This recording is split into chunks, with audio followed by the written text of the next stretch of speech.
Janelle Brown stood completely still in the quiet of her Flagstaff kitchen, the kind of stillness that feels heavy, like the air knows something life-changing is about to happen.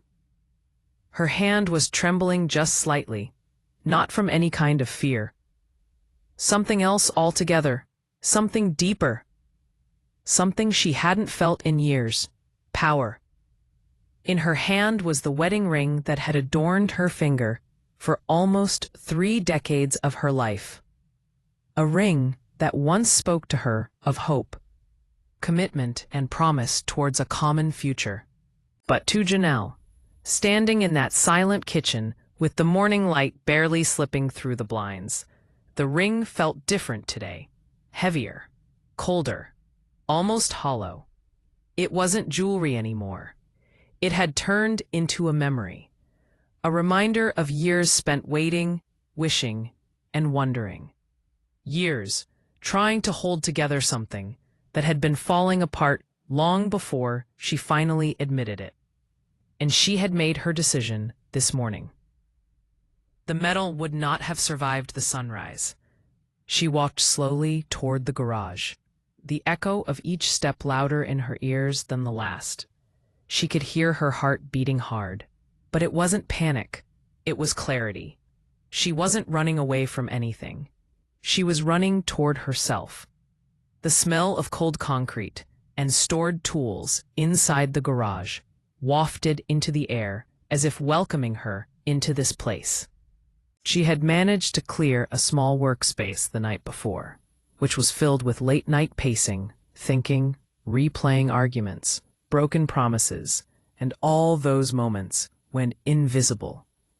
Times when she needed a partner and received criticism instead. Times when being strong was required because no one else would be. Now it was time to let it all go. She laid the ring gently on the metal tray. It glimmered faintly under the harsh bulb overhead, almost as if it knew what was coming. She took a deep breath. She reached for the propane torch she had borrowed from a friend. Her hands were steady, steadier than she expected. She flicked the torch on. A sharp hiss broke the silence. The flame flared to life, bright blue at the center, warm orange at the edges. For a moment, the garage felt hotter, charged, as if the universe itself understood the weight of what she was about to do. Janelle lowered the flame. At first, nothing happened. The ring just glowed softly, the gold catching the light like it always had. But then, slowly, undeniably, the metal began to shift. The edges softened, the shape wavered, and then the gold began to melt. It didn't happen in an instant. It took time, just as her decision did. Just like years it had taken to finally walk away from Kody. The flame didn't destroy the ring. It transformed it. And that was just what Janelle had wished for herself. The gold became a glowing liquid, pooling in the tray like sunlight caught in a puddle. It was almost hypnotic. She leaned in closer, watching the hard-won decades of pain, compromise, disappointment, and survival morph into something new, something pure. A tear fell from her cheek, but she left it there. It wasn't sadness. It was release. It was a resiliency viewers had watched her employ for years, whenever chaos erupted around her. Viewers watched her endure arguments, shifting alliances, and emotional neglect. Viewers watched her stay strong because life was hard, not easy, because long ago she learned that no one else would carry her burdens for her. But strength comes at a price. And today, she was reclaiming every part of her that she lost. Standing there, watching the gold swirl and bubble under the heat, Janelle felt so much lighter. For the first time in her life, she could breathe without the expectations weighing down her shoulders. She whispered quiet, barely audible to herself, "I'm done." It wasn't dramatic. It wasn't shouted. It was a declaration, quiet, firm, final. And in that moment, something inside her stilled, She wasn't just ending a chapter, she was starting one. A chapter where she isn't an afterthought. A chapter where she isn't fighting for attention. A chapter where she was allowed, finally, to be loved the way she deserved. The melted gold cooled slowly, turning from bright liquid to a soft, shimmering blob of solid metal. It no longer resembled a wedding ring in shape. It was no longer symbolic of what it once meant. It was just gold, nothing more, nothing less, clean, empty, ready to be reshaped. She stared at it, her breathing steady now. She didn't regret it, not for a second, because the truth was she hadn't melted a ring. She had melted the last ties to a life that never honored her as she honored it. And deep down, she knew there was another reason she was ready to let go. Someone was finally in her life. Someone who made her feel visible, worthwhile, even enviable. Someone whose smile could light up her phone screen in a way she hadn't felt in years. Someone who didn't belittle her, but celebrated her. Someone younger, successful, quietly wealthy, but humble. Someone who listened to her stories without interrupting. Someone who looked at her like she mattered. She didn't melt the ring because of him, but he was part of why she didn't need it anymore. Janelle reached in and retrieved the cooled gold with a small set of tongs. It was warm, smooth, unrecognizable. She held it up into the light, watching the morning sun hit its surface. This was not a sign of marriage. This wasn't a reminder of sacrifice. This wasn't a token of someone else's priorities. This was freedom. Her freedom. Janelle closed her hand over it. For the first time in years, she felt whole.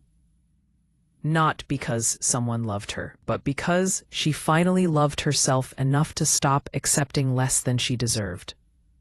The story of her future wasn't going to be written by Kody. It wasn't going to be dictated by the past. It wasn't going to be limited by anyone's expectations. This time, the entire story belonged to her. She felt lighter, freer, stronger, as she walked back into the house than she had in decades. The morning had just started, and so had she. For Janelle Brown, it wasn't one explosive moment that broke her. No, her breaking point came slowly, drip by drip, day by day, like a faucet that never quite turns all the way off. The kind of emotional erosion that doesn't shatter you in an instant, but instead hollows you out, piece by piece, until the day you suddenly realize you're empty. People are quick to create an image of heartbreak as a loud event. Someone screaming, a door slamming. That final argument snapped on camera. For Janelle, it came in silence. Those quiet moments after filming stopped, when cameras were not there to soften the truth.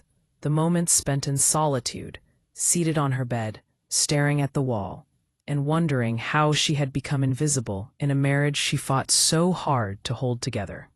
Truth be told, for far too long, Janelle had been strong. She was the practical sister, the calm one, the problem solver, the woman who held the Brown family together as everything around them seemed to crack like thin glass under pressure. But strength becomes a trap when people start assuming you don't need support. And that's what happened to Janelle. Her strength became everyone else's excuse to give her less and expect her to endure more. She would come home exhausted from managing the finances, helping raise the kids, cooking, cleaning, organizing chaos. And Kody would walk in, complaining about being emotionally drained from talking to one of the other wives. Janelle would bite her tongue, listen, nod, comfort him. But inside, her heart was slowly growing dim. It finally hit her one night, just how unfair things had become.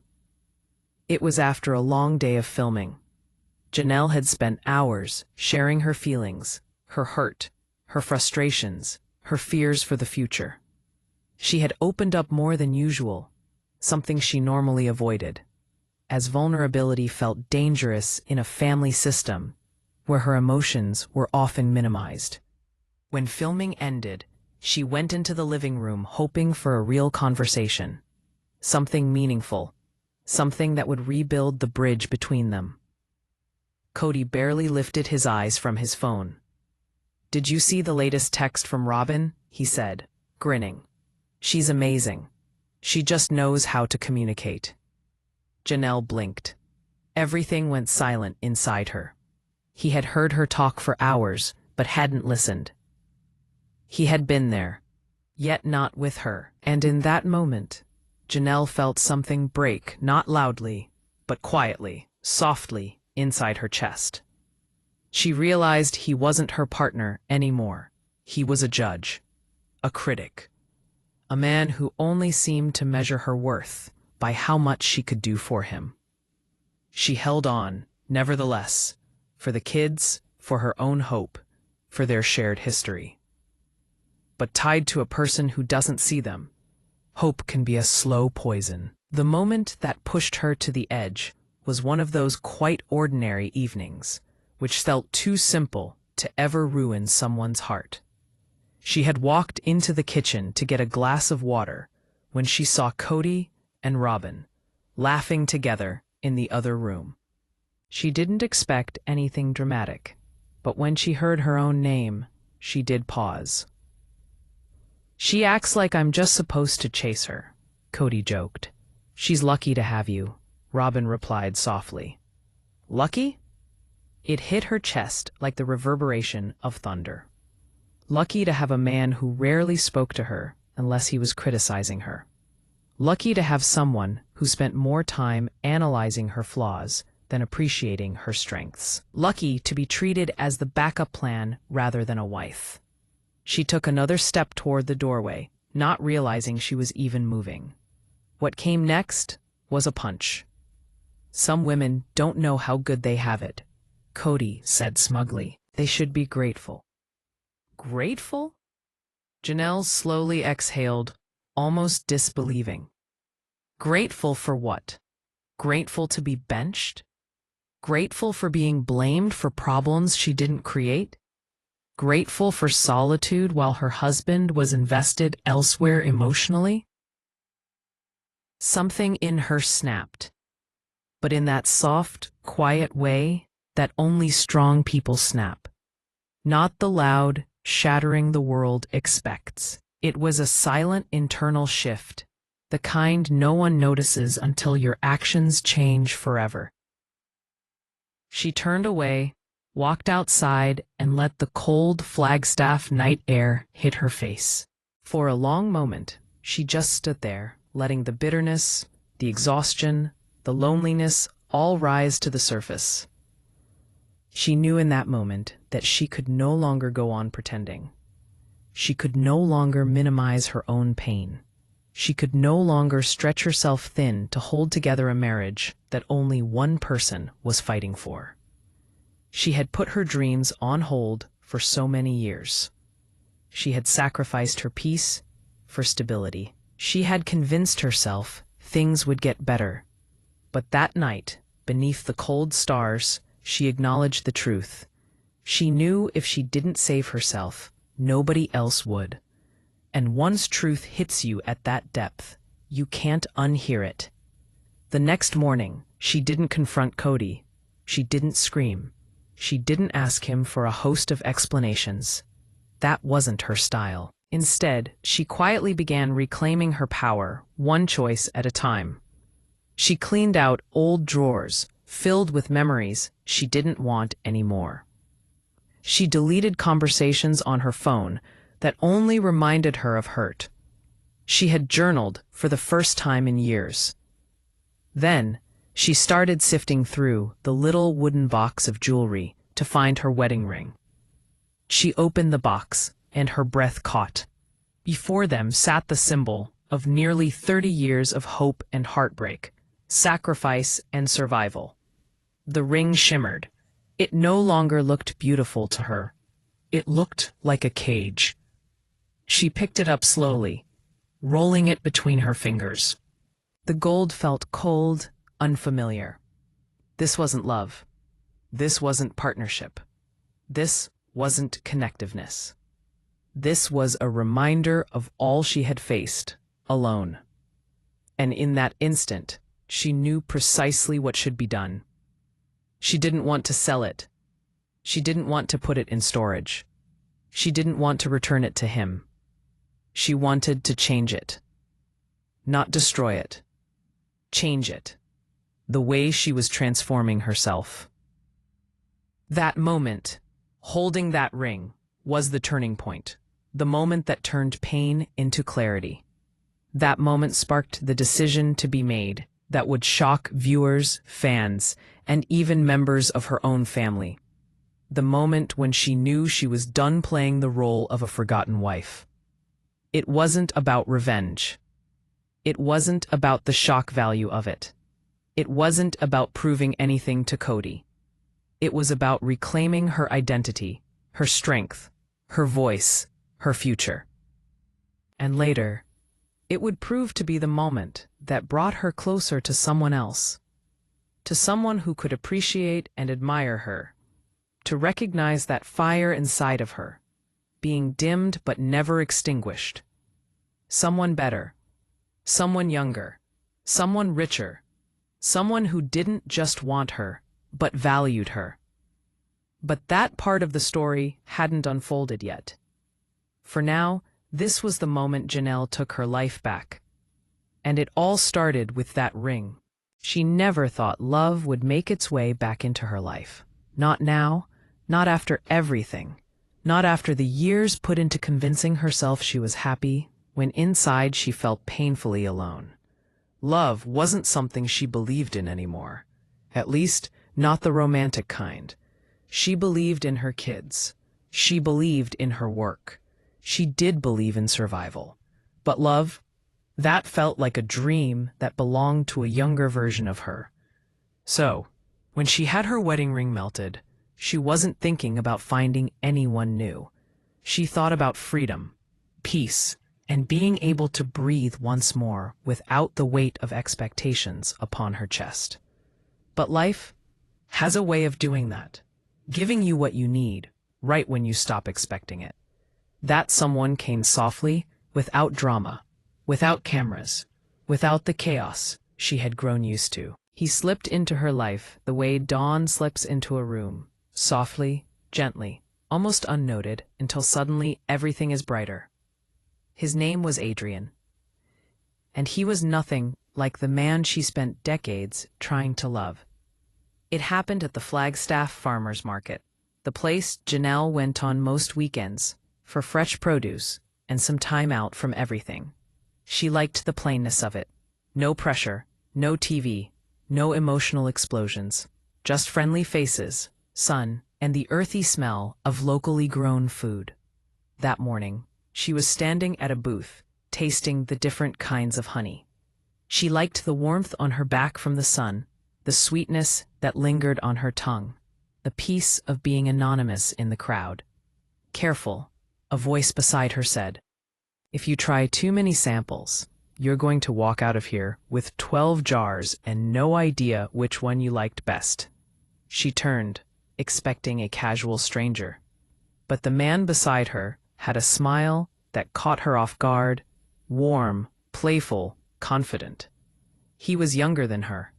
Mid-40s, maybe. Tall, clean-cut, with eyes that were kind in a way she couldn't remember seeing in a long time. Janelle laughed, really laughed, for the first time in weeks. "That's all I am doing," she said. "Well," he said, picking up a jar with a golden label. "This one is the safest bet. Smooth, sweet, not too heavy. Kind of like a good conversation." She raised an eyebrow. "Is that your sales pitch?" "Nah," he snickered. "I don't work here. I'm just nosy." There was something disarming about him, something gentle yet confident, something that made her shoulders relax. They talked for a few minutes, then somehow that turned into 20. She didn't notice how long they had been standing there until a vendor behind them said, "If you two are going to flirt all day, at least buy something." They both burst out laughing, and Janelle felt her heart crack open just a little. Not in a painful way, but the way a flower opens after a long winter. They exchanged names, then numbers. Then he asked, almost bashfully, "Would you like to go get coffee sometime?" No pressure. Just conversation. Janelle paused, a heartbeat, her mind racing. Coffee? She hasn't been on a coffee with a man in almost 30 years. But something in his eyes made her feel safe. She nodded. Coffee sounds nice. 2 days later, they met up at a quaint little coffee shop hidden behind a used bookstore. Janelle arrived first, sitting by the window. Unsure, nervous, excited. When Adrian walked in, he didn't stride in like he owned the place. He didn't scan the room with arrogance. He walked in with quiet confidence, the type that doesn't demand attention but draws it naturally. He sat down opposite her and smiled.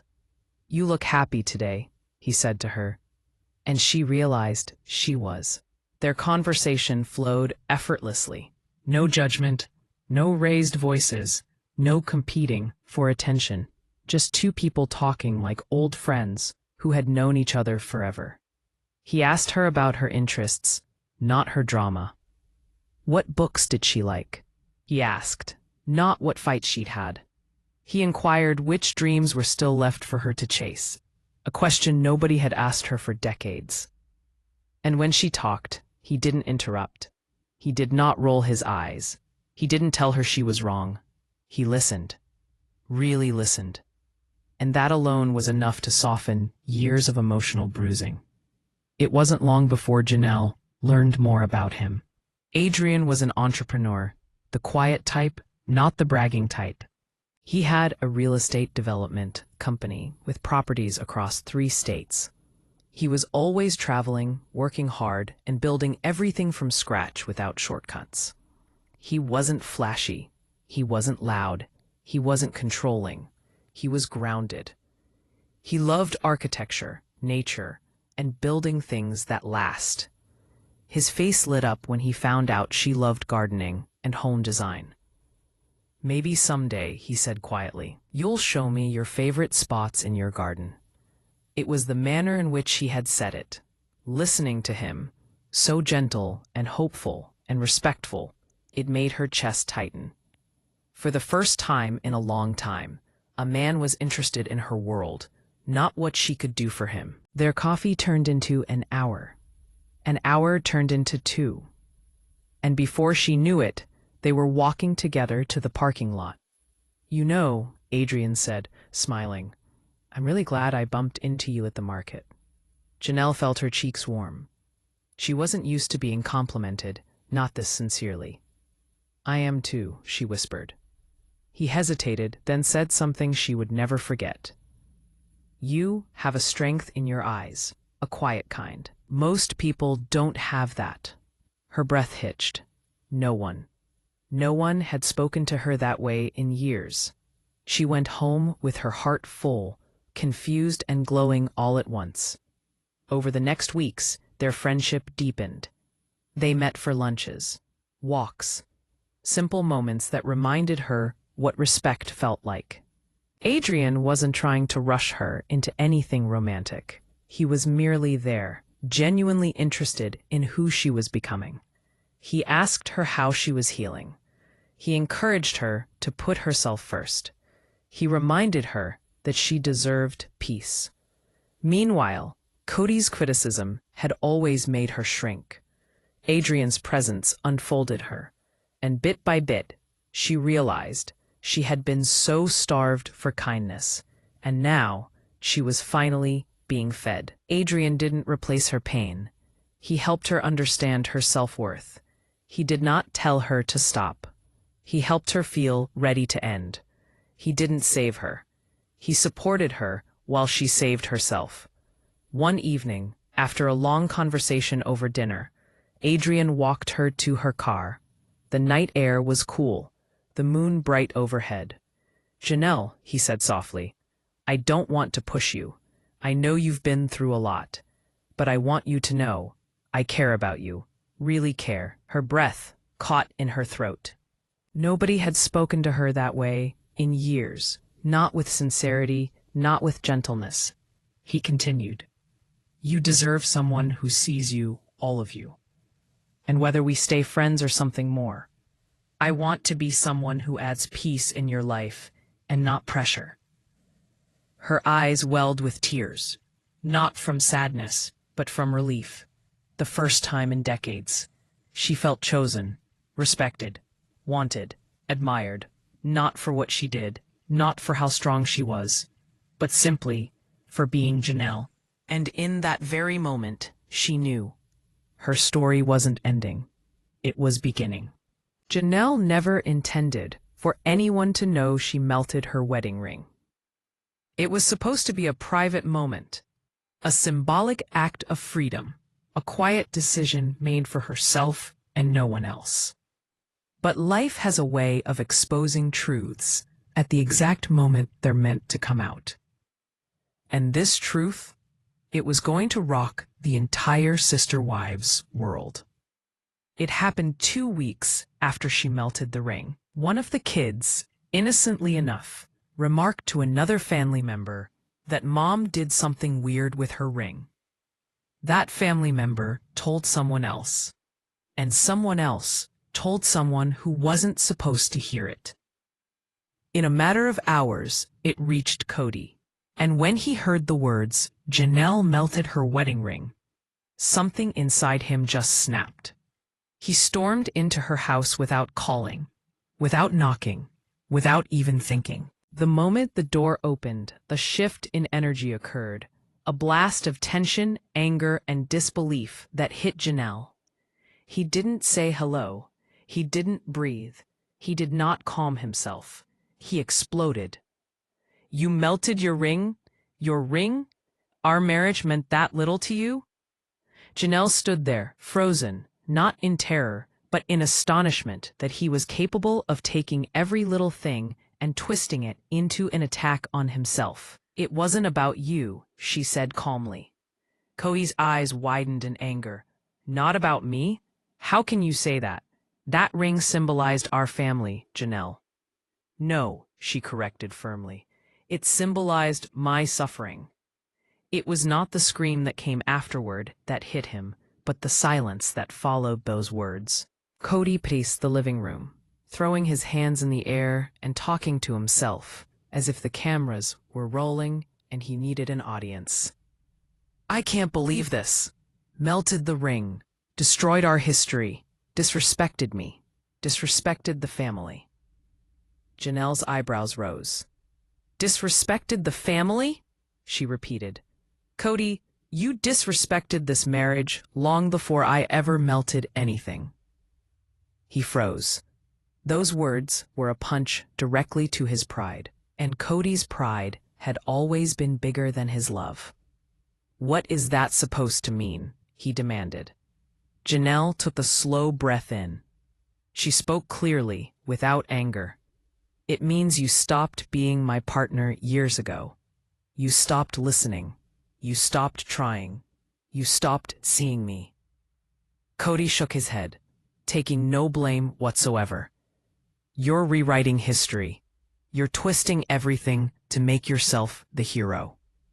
"I don't need to be the hero," Janelle said. "I just don't want to be the victim anymore. And that isn't the moment." He knew he was losing his power over her. But then, as if the ring meltdown wasn't enough, Kody's anger took a sharp turn. "Is this about him?" His voice dropped low, bitter, accusatory. "Does this involve that younger fellow everyone's talking about?" Janelle's stomach tightened, not from guilt, but from the shock that he already knew. "How do you know that?" she asked in a hushed tone. "Flagstaff is not that big," he sneered. "People talk. They see things. They tell me things." Janelle didn't reply, and so he continued. "Oh, he's younger, right? Successful? Rich? Is that what this is about? You traded me in for someone with more money?" She stared at him, taken aback. "Traded you in?" she repeated. "You weren't even in my life to begin with, Kody. That sentence broke him. Kody wasn't heartbroken. He was humiliated. And humiliation turns him vicious. "So that's it," he snapped. "You melt your ring and then run off with some younger rich guy, like some kind of midlife crisis cliché." Janelle stepped closer, her expression unshaken. "You don't get to define my healing," she said. "And you don't get to insult someone who's shown me more kindness in a month than you did in 10 years. That cut him so deep he physically stepped backward. His voice rose, louder and louder, pacing, gesturing, unraveling. "So, you think he loves you. You think he wants to take care of you. You think he'll save you from this family. You are so naive, Janelle. You're being manipulated." Her jaw tightened. "Manipulated," she repeated. "You don't get to talk to me about manipulation." She wasn't yelling. She didn't need to. Hers was a silence more potent than any scream. "You controlled, guilted, and blamed me for years," she continued. "And I took it, because I loved you. But I'm done letting you talk to me like I'm stupid." Kody's face reddened. "I never." "You did," she cut in. "Every time you compared me to the other wives. Every time you told me I wasn't doing enough. Every time you talked at me instead of to me." He opened his mouth once, shut it, and then opened it once more, with nothing forthcoming. Because deep inside, he knew she was right. Finally, Kody tried a different tack. "Fine," he spit out. "Let's talk about him. This Adrian guy. This younger man. This successful entrepreneur. What does he want with a woman your age?" Janelle froze. Not because she was hurt, but because she had been caught off guard that he would stoop so low. "That is exactly why I melted the ring," she replied in a quiet voice. "Because you never saw my worth." He rolled his eyes. "Oh, please." "No," she said sharply. "You treated me like an obligation. Like a person you tolerated. Adrian treats me like someone he's lucky to know." Kody blinked several times, taken aback. "And guess what?" Janelle continued. "He listens. He encourages me. He respects me. He doesn't make me feel small." For the first time since he walked in, Kody's expression changed. His anger cracked. His pride wavered. Something completely unexpected softened his gaze. Fear. Real fear. Fear that he had actually lost her. Terrified that she was finally finished.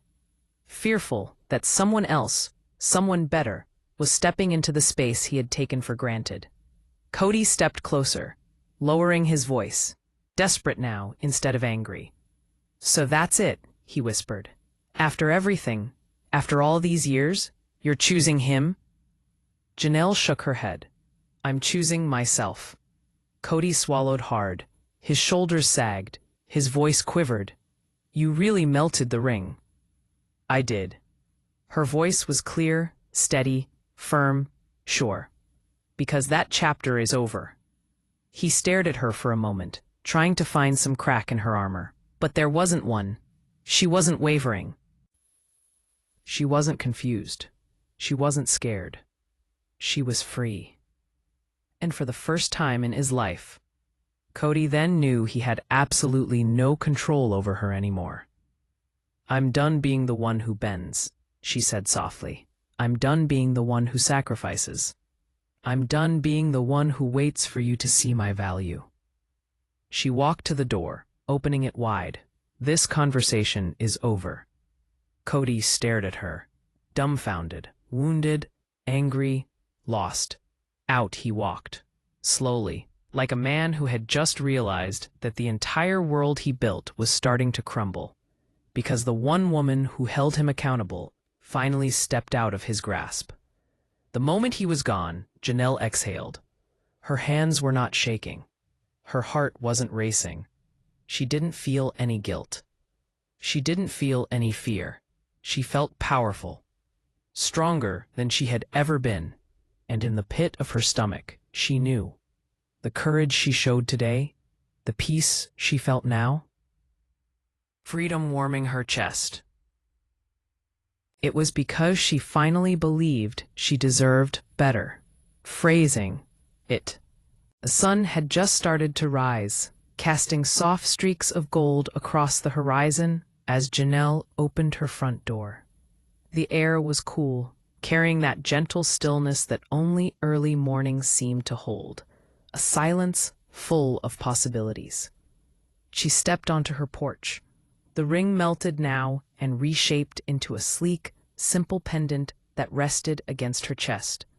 Not a reminder of what she lost, but of what she found. Her own strength. It was her first morning waking up fully free. Not just emotionally, but spiritually. That kind of freedom that settles into your bones and makes you realize how heavy the past truly was. Today was different. Today was hers. Her phone buzzed softly. A message from him. Coffee later? I want to see you smile again. Just 6 words, but they landed exactly where they needed to. She smiled, one of those rare favorites. Real smiles that start deep inside and warm every inch of you on the way out. She typed back quickly. Yes. I'd like that. As she set the phone down, something in her shifted. It wasn't nervousness. It wasn't fear. It was excitement, the quiet, hopeful kind that she hadn't felt since she was young. The part of her that had spent years in survival mode was learning, slowly but surely, how to feel again. But before coffee, before anything, she had one more step to take. One last piece of closure. She walked down the hallway toward a small box that she kept tucked in a cupboard. It held years' worth of notes, photos, cards, and tiny trinkets from her shared life with Kody. She set it gently on the table, took a deep breath, and opened it. The first thing she pulled out was a picture, the whole family standing together, pretending everything was okay. She stared at it for a long moment. There were years in that photo. Tears, forced smiles, silent storms hiding behind polite expressions. She did not tear up the picture, nor did she burn it. She didn't throw anything away. She merely closed the box and tied a ribbon around it, putting it aside. The past didn't need to be destroyed. It just needed to stay where it belonged, behind her. For the woman she was becoming didn't need reminders of the woman she once had to be. There was a knock at the door. She had expected one of the kids, or maybe a package, but upon opening, she found herself frozen in place. It was Kody. His face was stiff, jaw tight, eyes darting around her porch as if searching for something. He wasn't angry, not yet, but he was clearly unsettled. He stepped forward slightly. Janelle, we need to talk. She blinked slowly, her hand resting on the edge of the door. About what? Paragraph. Kody hesitated, something he hardly ever did. The families are talking. People online too. They're saying you're changing, that you've moved on. And now the ring. You've made everything look worse than it needs to. There it was, the old familiar tone.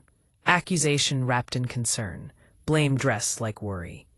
But this iteration of Janelle, the one that melted her ring, chose her peace, and started saying yes to her own happiness, did not shrink back. I'm not responsible for how things look, she said calmly. Only for how things are. Kody scowled. You didn't have to melt it. That was dramatic. Janelle held his gaze without flinching. No. What was dramatic was the way I spent years pretending everything was fine so you wouldn't feel uncomfortable. Melting the ring wasn't drama. It was closure. He opened his mouth, about to respond, but she simply continued ahead of him. I'm not ashamed to move on. I'm not ashamed to take my life back. And I'm not ashamed to choose me for once. A flicker of something crossed his face. Surprise, hurt, maybe even regret. But Janelle didn't soften. Not this time. Not anymore. I'm happy, Kody, she said, her tone soft but resolute. Really happy, and you don't get to question that anymore. He looked down, swallowed hard, then nodded once. There was a moment, a very brief one, where he almost looked like he might apologize. But instead, he stepped back. He muttered, "I hope you know what you're doing." She smiled, a smile full of peace, not bitterness. "I finally do." She closed the door softly. Not slammed, not hurried. Just closed, like the end of a chapter she no longer needed to reread. And her phone buzzed again inside the house. This time, it was a voice message from the younger man, the one that looked at her like she mattered, not like some part of the big picture, but like the whole frame. She pressed play. "Morning, Janelle. I know there's a lot that's been weighing on your mind, so today, just let me take you somewhere quiet, somewhere peaceful, somewhere you can breathe. You deserve a day that's all about you." Her eyes softened, not because someone was offering her comfort, but because she didn't feel guilty accepting it. She met him a few hours later on the lakeside trail just outside town. The sun sparkled off the water, and the air was crisp, like pine trees and new beginnings. He stood waiting for her, leaning casually against his car, in shades, a warm smile spreading across his face as he saw her. "You look lighter," he said as she approached. "I feel lighter," she said honestly. They started walking along the trail, the gravel crunching gently beneath their feet. The conversation flowed easily about life, about dreams, about the future she was finally starting to imagine for herself again. He listened, really listened, and every time she spoke, he didn't look bored or distracted. He looked invested. She couldn't remember the last time she had that feeling from anyone. He stopped at one point and gently took her hand. "I don't want to rush anything," he said softly. "I just want you to know I'm here, whatever pace you choose, whatever path you take." Her heart didn't race, it steadied, because this wasn't chaos.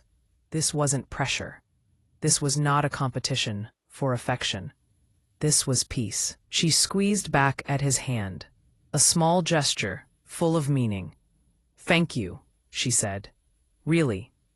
They walked some more, and she felt something she had almost forgotten how to feel. Hope. Not for a perfect life or a perfect relationship, but for a life where she didn't lose herself trying to hold everything together. A life where she could laugh as much as she wanted, where she could grow, where she could be happy, unapologetically. By the time they reached the end of the trail, the sun was high above them, bright and warm. He held her pendant, the melted ring, turned symbol of rebirth, and ran a thumb over it gently. "This suits you," he said. Stronger, simpler, honest. Janelle's eyes softened. "It's who I am now." He smiled. "Good, because she's incredible." For the first time in decades, she believed it. Janelle breathed in deeply on the crisp air as they headed back. It was as if her future was opening wide before her, not defined by the past, not shaped by loss, but aglow with the possibility of love, peace, and self-respect. The ring was gone. The past was done. And the woman she had become was just getting going.